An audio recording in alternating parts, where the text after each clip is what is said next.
top legal minds. Former independent counsel Judge Ken Starr and Lawrence Tribe, a Harvard constitutional law professor. Professor Tribe, before we get into specific cases, what do you think of President Trump's overall effort to litigate the election and to hold up the transition in the meantime? I think his overall effort is dangerous, even though we know it's going to fail. The Republicans themselves know that President Trump's claims that Biden's votes were fraudulent are without merit, because if those claims were true, then those Republicans, too, would have been elected fraudulently or mistakenly, because they were the same ballots. Now, if we know that Trump is going to lose in the courts, and we do, why should we care? The reason we should care is that he is undermining democracy, because there are millions of people who will believe him, even though there is nothing in his arguments and no evidence to back them. Let me bring in Judge Starr. A Department of Homeland Security committee of federal, state, and local officials issued a statement this week. I want to put some of it up on the screen. They called the election the most secure in American history and said there is no evidence that any voting system deleted or lost votes, changed votes, or was in any way compromised. Judge, what do you think of the president's effort to hold up the transition while he litigates the election vote counts? It's a very important process, and what we've just heard from the distinguished Professor Tribe, I think, gives new meaning to rhetorical hyperbole. Our system is designed to check. Let's check it out. And a lawsuit was filed just on Wednesday in Michigan. Let's let this process run. A lawsuit was just filed by the legendary Lynn Wood in Georgia. Don't mess with Lynn Wood. Let's find out. In the United States, we allow the jury to hear all the evidence, and that's what's happening right now. Don't rush to judgment. It's important, especially given the fact that so many tens of Americans feel right now disenfranchised. So let's get the facts in, allow this litigation to run its course. Just as in Bush v. Gore, it ran for 37 days.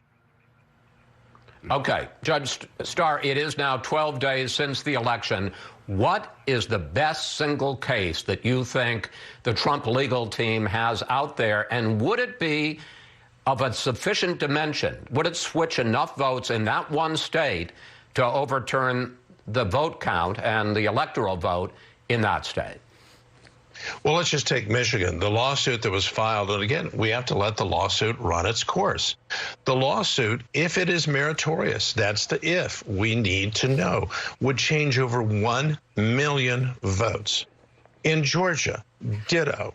And of course, Georgia itself has a state audit underway. That's exactly right. There will be a recount in Georgia. If you take all these together, Pennsylvania, allegations in Pennsylvania. These are allegations. What we do know is in Pennsylvania, as Justice Samuel Alito indicated, I'm going to embellish here, utterly unconstitutional. And we've seen changes, including Gavin Newsom in California, just condemned by a state court judge for doing what he did, this unprecedented flood of mail-in ballots. All the more reason why in this election we need to check. Professor Tribe, I got presidents on the mind these days. You say that President Trump's lawsuits are less than frivolous. Is there any legal merit to what you just heard Judge Starr say? Absolutely none. He says that what I've been saying gives new meaning to hyperbole. What he's been saying gives new meaning to, dare I say it, BS. There's nothing in any of these lawsuits. He says, let the jury speak.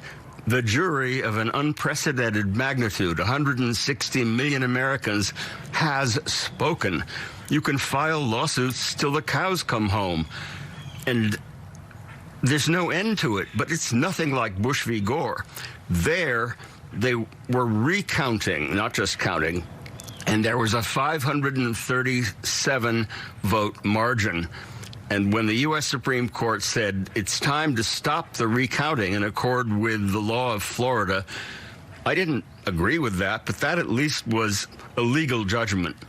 What's being asked for now is simply to undermine the belief of tens of millions of people in the conclusion that President Trump's own Department of Homeland Security reached after looking more closely than any of these courts possibly can at all the ballots, all the processes, and concluded that it was the most secure election in American history. It's time to move on.